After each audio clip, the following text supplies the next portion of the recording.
गोल्डला safe haven asset असं का म्हणतात? तसं पाहायला गेलं तर मॅडम हजारो वर्षापासून गोल्ड हे व्हॅल्यू स्टोअर म्हणून वापरलं गेलेलं आहे. त्याचा म्हणजे त्याच्यासाठी ते ओळखलं जातं. आपल्या भारतीय लोकांचं जे सोन्याशी अटॅचमेंट आहे ते खूप मोठ्या प्रमाणात आहे. बरोबर. एकदा लोकांनी किंवा महिलांनी सोनं घेतलं की ते परत विकायचं नाव नाही घेत. म्हणजे ऍक्च्युअली त्याच्याकडे इन्व्हेस्टमेंट म्हणून ते बघत नाही. म्हणजे माझं तसं स्पष्ट मत आहे की ते भावनिक रिलेशन आहे. त्याच्यामुळे आज भारतामध्ये जगात सगळ्यात जास्त सोन्याचा साठा आपल्याकडे आहे. आणि ही एकमेव ऍसेट आहे की जे इन्फ्लेशनला हेज करतं. त्यामुळे मला असं म्हणावं वाटतं की इन्फ्लेशनला हेज करतं म्हणून ते एक चांगलं ऍसेट आहे. जेव्हा जेव्हा मार्केटमध्ये अनसर्टनिटीज येतात किंवा वॉर होतात किंवा रिसेशन येतं त्यावेळेस काय होतं की आपले पैसे सुरक्षित, आता वॉर झालं, मार्केट खूप क्रॅश झालं, लोकांना भीती वाटते, मग लोक काय करतात ते पैसे सेफ होण्याकरता गोल्डमध्ये शिफ्ट होतात.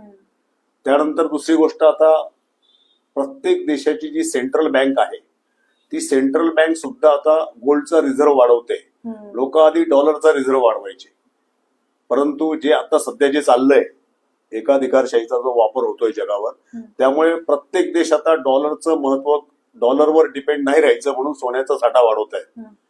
त्याच्यामुळे ह्या ज्या गोष्टी घडतायत याच्यामुळे सोन्याच्या प्राइस वाढल्या. पण ते म्हणजे सेंट्रल बँकांना सुद्धा वाटतं की आपल्याला सेफ इन्व्हेस्टमेंट पाहिजे आणि म्हणून ते सोन्याचा साठा वाढवत आहेत.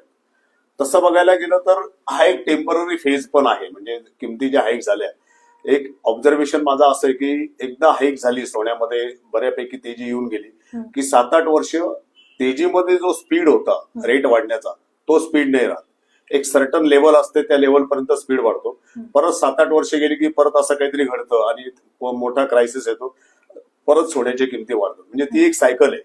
म्हणून जरी ही इन्व्हेस्टमेंट सेफ इन्व्हेस्टमेंट म्हणून असली किंवा म्युच्युअल फंड मध्ये जे फंड मॅनेजर असतात ते पण गोल्डचा वापर सेफ इन्व्हेस्टमेंट म्हणून आपल्या पोर्टफोलिओमध्ये फंडमध्ये करतात. पब्लिक पण जेव्हा जेव्हा क्रायसिस क्रिएट होते तेव्हा इन्व्हेस्टर पण त्याचा गोल्डचा वापर करतात सेफ ठेवण्यासाठी पैसे. म्हणून ती एक चांगली ऍसेट आहे असं मला वाटतं. तरी पण लोकांनी आपल्या पोर्टफोलिओमध्ये जास्तीत जास्त 10 ते 15% गोल्ड ठेवावं. कारण किमती सातत्याने वाढत नाही. रादर म्युच्युअल फंड मध्ये जर इन्व्हेस्ट केलं, इक्विटी म्युच्युअल फंड मध्ये, तर हे क्रायसिस वगैरे सोडले जे टेम्पररी आहेत तर त्याच्यामध्ये कंपाऊंडेड रिटर्न्स आपल्याला दरवर्षी जनरेट होतात. त्याच्यामुळे गोल्ड पेक्षा इक्विटी म्युच्युअल फंड नक्कीच चांगले रिटर्न जनरेट करतील.